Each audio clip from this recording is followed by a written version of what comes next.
Өлкөбүздүн түштүгү боюнча саякатыбызды улантабыз. Өткөн берүүбүздө Бишкек Ош жолу менен Март инкылабынын бешиги Жалал Абадтан өтүп, Борбордук Азиянын байыркы шаарларынын бири Өзгөндө болуп, Ордолу Ошко түштүк борборубузга токтоп, андан ары Чоңалайдын Дороткоргон кыштыгына түнөп, Жекенди айылына жетпей, көпүрө оңдоп жаткан ашарчылар менен таанышып, мекенибиздин түштүк чеги Карамык айылына 20 чакырым калган жерден коштошконбуз.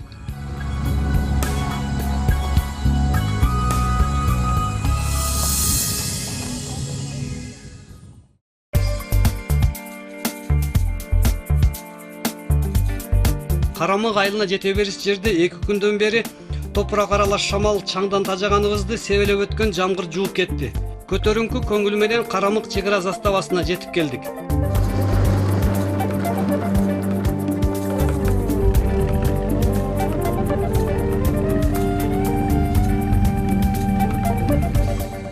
Заставанын башчысы менен бирге өлкөбүздүн эң түшкү чек ара постуна жөнөдүк.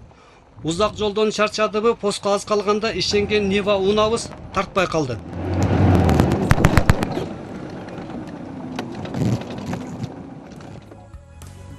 Чек арачылардын машинасына отурганда эмне үчүн УАЗды аскер унасы дейт түшүндүк. Мындай жолдорго Совет авто өнөр жайы чыгарган 4 дөңгөлөгө тең тартчу ушундай гана машина чыдагыдай.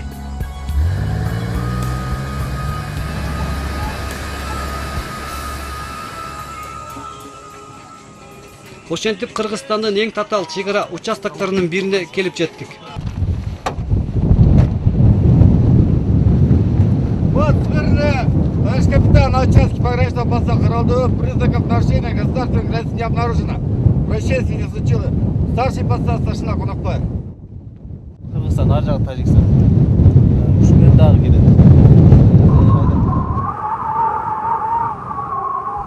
Кыргыз-тажик чек арасы.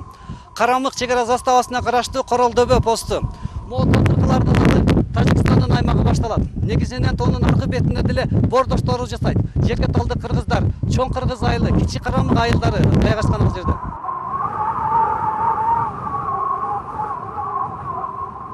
Бул жерде бардыгы кино тасмалардагыдай. Карекимде мекен чеги деп курал асынып, окопторду ары бери баскан кардуу жоокерлер. Алар менен кошо кызмат өтөгөн чек арачы Дөбөт Агат. Чет мамлекеттен келе жаткандар башка өлкөнүн аймагына жеткенин ушул жерден билишет.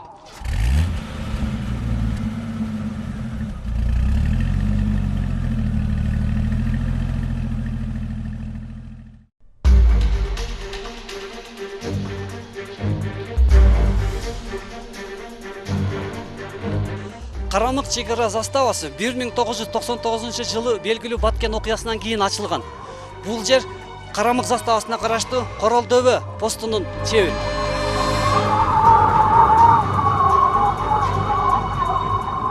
Ашууга кар калың түшкөндөн тартып коңшу өлкөгө болгон бардык каттам толук токтойт.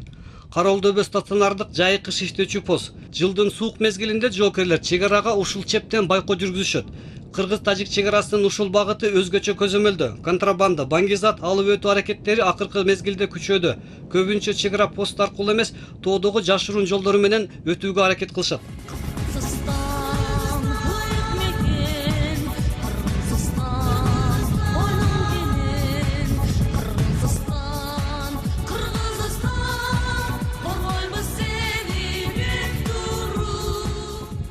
Королдөбөдөн бул сапарыбыздын башкы максаты болгон Карамык кыштагына жөнөдүк.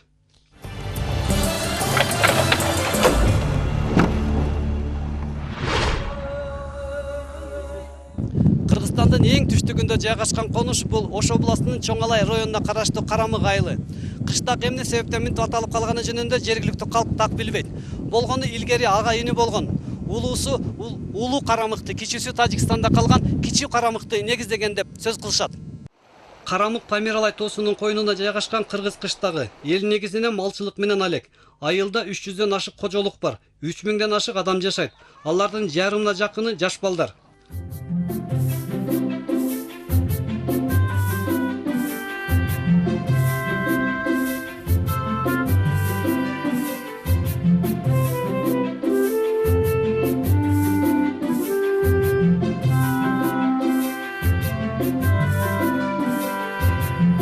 Карамык Карамыкта Чоңалайдын башка айыл кыштактарына салыштырмалуу жай жылуу болот. Алма, өрүк бышат. Дыйканчылык кылганга чектелүү болсо дагы шарт бар.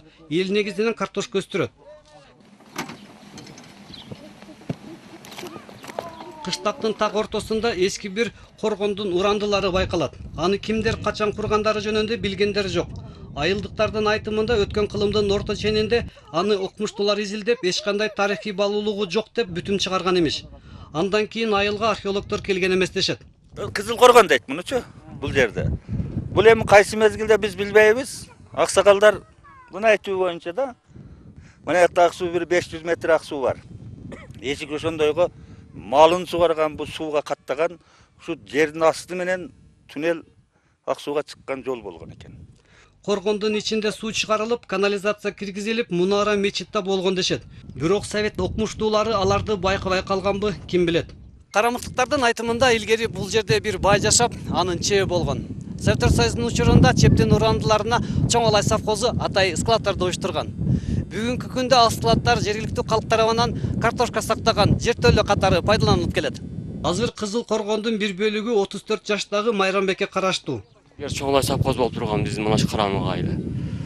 Ошол жерде 2 кашар болгон, совхоздун кыранчы жертөлөлөрү болгон, чөпканасы үлгүржү ушул жерде турган. Совхоздарга үлүшкө таркатканда биз үлүшүбүзгө алганбыз. Майрамбектин айтымында акыркы жылдары картошканын баасы кымбаттап, дыйкандарга жакшы болууда. Ал быйыл жыйнаган 7 тонна түшүмүн ушул жертөлөөдө сактайт. Муну эшиктерден суу түшкүчө ачык турган суу түшкөндө жаап коебуз. Мана оозуна чөп коюп, бекитип үстүнө чөп салабыз.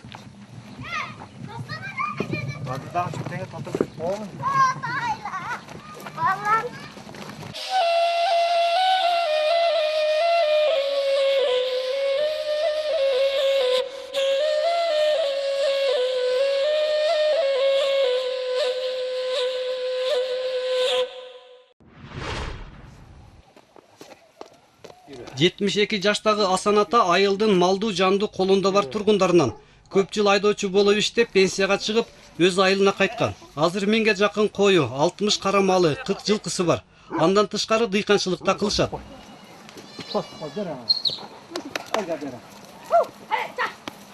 Асан Аксакал 9 уул кыздын атасы, 5 баласы учурда шаарда билим алып жүрүшөт. Калгандары өз үй бүлөсү менен. Чоң чарбасынын түйшүгүн неберелери менен өзү тартат. Зайыбы экөө жакында ажылыкка барып келишкен. Ажынын айтымында айылга адашып келген акыркы жылдары саны көбөйгөн радикал ислам даватчыларды өзлөрү иликтешет. Бизде ондой келгенди деле көп даватчы мындайраак алгындай бакабыз жаккан эмекса биз өзүбүз башта эле кууп жүгүрөбүз. Онун кереги жок. Азыр эми эмне үчүн бизге рахмат манеке. Убагында намазыбызды окуп атсак, даваттын эмне кереги бар? Биз өзүбүз түшүнөбүз да бу. Кегенинде эле өзүбүз текшеребиз. Карамык айылында төө кармагандар көп. Чоң төөнүн орточо баасы 30 000 сомго жетет. Төө 12 айда бир төлдөйт. Асан Аксакалдын сөзүнө ишенсек, төөнүн этин кош бойлуу аялдар этияттап жеши зарыл. Төөнүн этини ошол күйөөбү да, баягы жолдошу да жеш керек да. Экөө тең жесе ошо 9 айда төрөйт. А болбосо 12 айга кетет. Низамидин айылдын интеллигенциясынын өкүлү, жергиликтүү мектептин мугалими, эл агартуунун атличниги. Менин байлыгым китептер дейт. Кыштактагы эң чоң жеке китепкананын ээси. Унесемный ветром деген билесиң? Война и мир Толстойдугу ушундай. Низамидин агай акын адабиятчы, бала чагынан бери ыр жазат. Сыймыктанганы жакында жарык көргөн ыр жыйнагы. Дагы 3-4 китепти кол жазмам кезегин күтүп жатат дейт.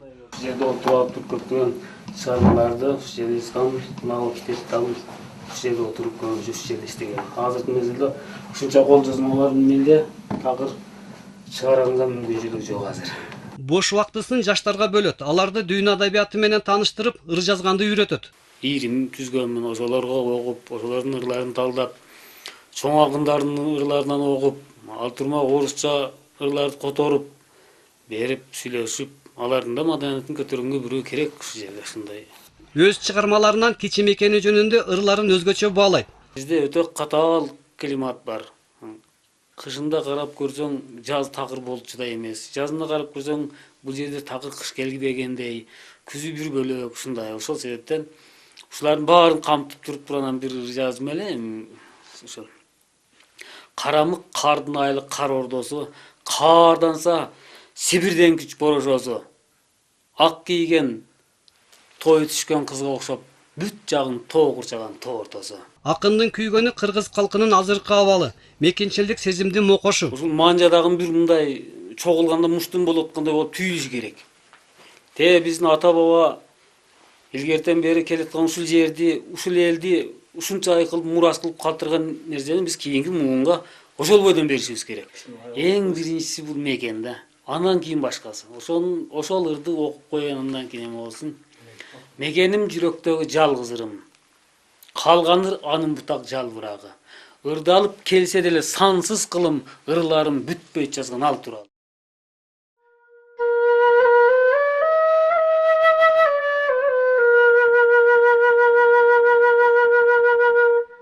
Каратейит айылы Карамыкка катарлаш жайгашкан. Өткөн кылымдын 90-жылдардын аягында Баткен окуясына байланыштуу Каратейит жөнүндө жазбаган жалпыга маалымдоо каражаттары калган эмес. Дүйнөгө Өзбекстан ислам кыймылынын согушкерлери Кыргызстанга кирип келгенин кабарлашкан.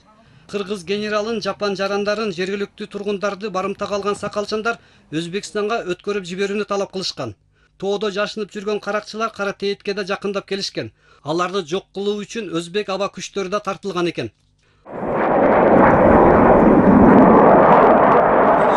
1999 жыл 29 август. Бул күн Чоңалайдын Каратейитиндеги мекендештери үчүн кандуу күн болду. Кечки саат 6-ларда асманда 2 аскер учагы пайда болот. Алар айылды 2 айланып учуп өткөн соң, бизди сакалчандардан сактай турбайбы, коргой турбайбы деп, эч кандай жамандык күтпөй турган Каратейиттиктердин башына бомбаларды жаадыра баштайт. Жергиликтүү калктын айтымында ал күнү Каратейитке 26 бомба түшкөн. Адистердин эсептөөлөрү боюнча алардын жалпы салмагы 30 тоннага жетиши мүмкүн. Ал эми ал күнү канча мекендештерибизден айрылганбыз, азыркыга чейин ачык жана так маалымат жок.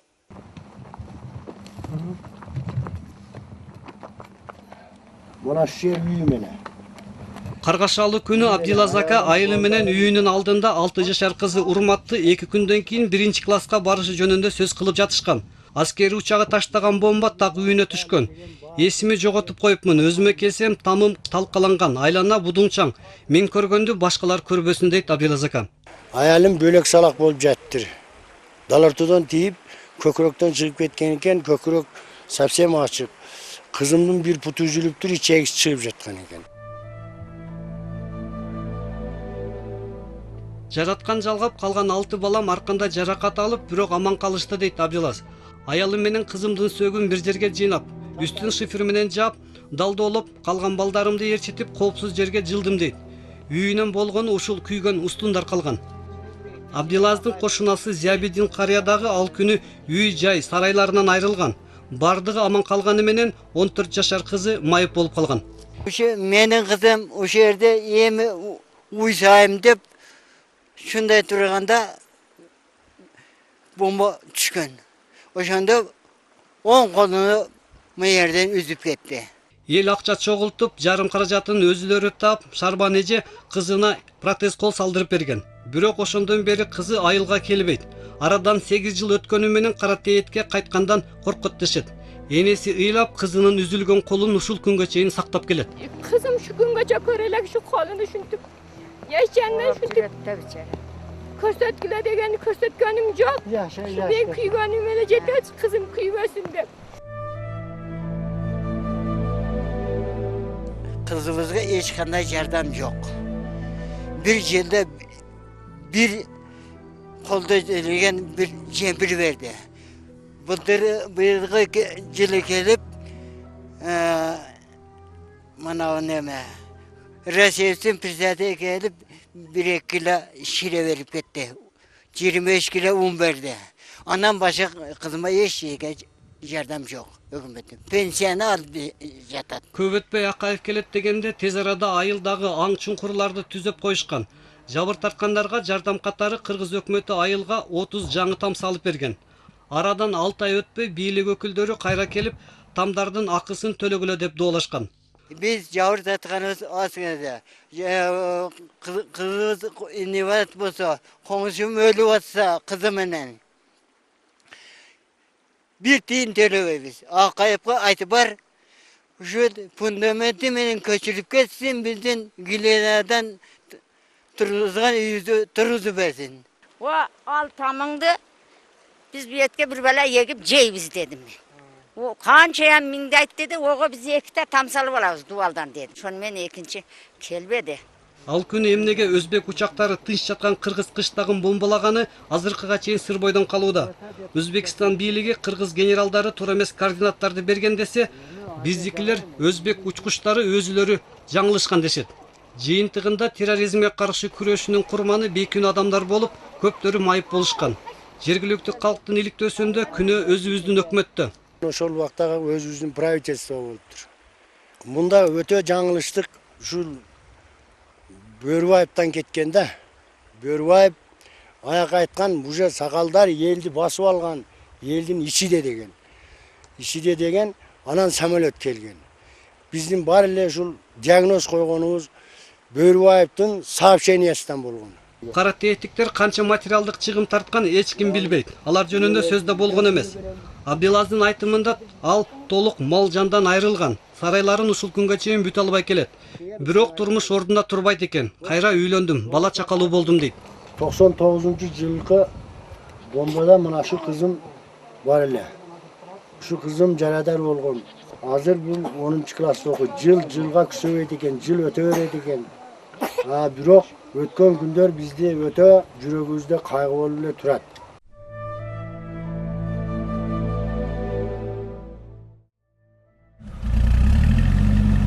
Кара тээттин карамык заставасына түн бир окумда кайттык. Эртеси туруп бул жердин жашоо турмушу менен тааныштык.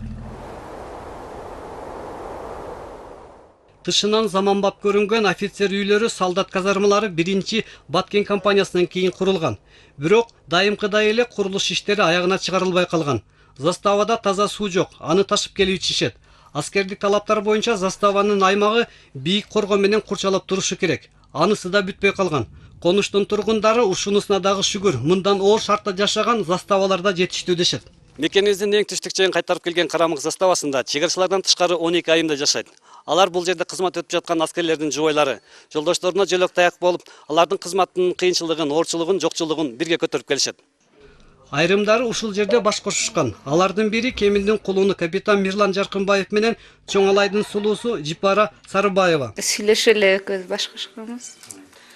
Элнур менен Жылдыз баш кошкондоруна 7 жыл болду. 2 баланын ата-энеси. 6-жылы кызмат өтүп жаткан Элнурдун карамык 8 заставасы. Жылдыз учурда сырттан дизайнерлик боюнча жогорку билим алууда. Үйдө бекер отурбай кол өнөрчүлүк кылат. Жолдошунун аскердик көчмөн турмушуна көнсө дагы кыялында окуусун бүтүрүп, бала чакасына татыктуу билим берүү максатында шаарда жашоо. Бизде кандай шаарда квартира болсо, биз деле окуубузду продолжать этип окуп, иштеп, биз дагы кичине семьяга, бюджетке кичине неме кошот эле. Кызматтык квартира же казармаларда жашаган чегарачылардын жубайларынын эңсегени менчик үйлүү болуу. Ипотека боюнча мамлекеттик кызматкерлерге турай жак берилерин угуп, бизге окшоп мекен чегинде жашагандарга да берилсе дешет. Бирок тандап алган жолуна өкүнүшпөйт. Атасынын жолун жолдосо жакшы болмок. Мен ага каршы эмесмин. Ырыс заставадагы жалгыз мектепке барган кыз. Быйыл 1-класста окуйт. Ата-энеси эми кышында кантип сабакка барат белгисиз дешет. Заставадан айылдагы жакынкы мектепке чейин 6 чакырым жол. Жалпысынан заставада 10га жакын бала жашайт.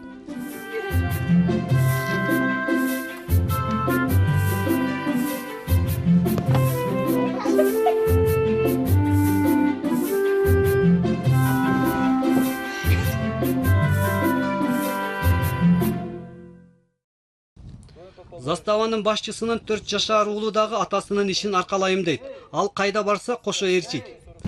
Рейс. Наверное, равнение на середину.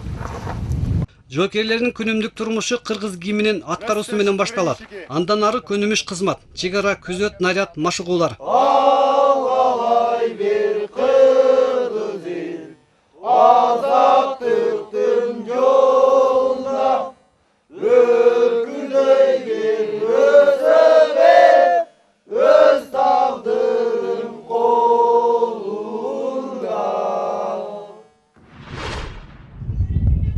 Застава менен коштошуп биз кайрадан Карамык кыштагына келдик. Долбоорубуздун шарты боюнча Кыргызстандын эң түштүк конушуна телеканалыбыздын белгисин калтырып кетишибиз керек. Жергиликтүү аксакал, көксакалдар менен кеңешсек, айылда жаңы ачылып жаткан дүкөнгө орнотууну сунушташты. Ээси магазиниме ат кое албай жаттым эле, мен дагы 5-канал болуп кала турбайбы деп колдоду. Ошентип мекенибиздин түштүк жегине болгон сапарыбыз карып бара жатты. Мыймандос Карамак тургундары менен коштошуп, аксакалдардан бат алып, жолубузду уланттык. Келгениңер үчүн чоң рахмат. Ишиңерге биз дагы ийгилик каалайбыз. Анан кыргызда бир сөзү бар, эми жорткондо жолуңар болсун, жолдошуңар кожой кытыр болсун деп, ошондой биз да силерге ак жол каалайбыз. Рахмат.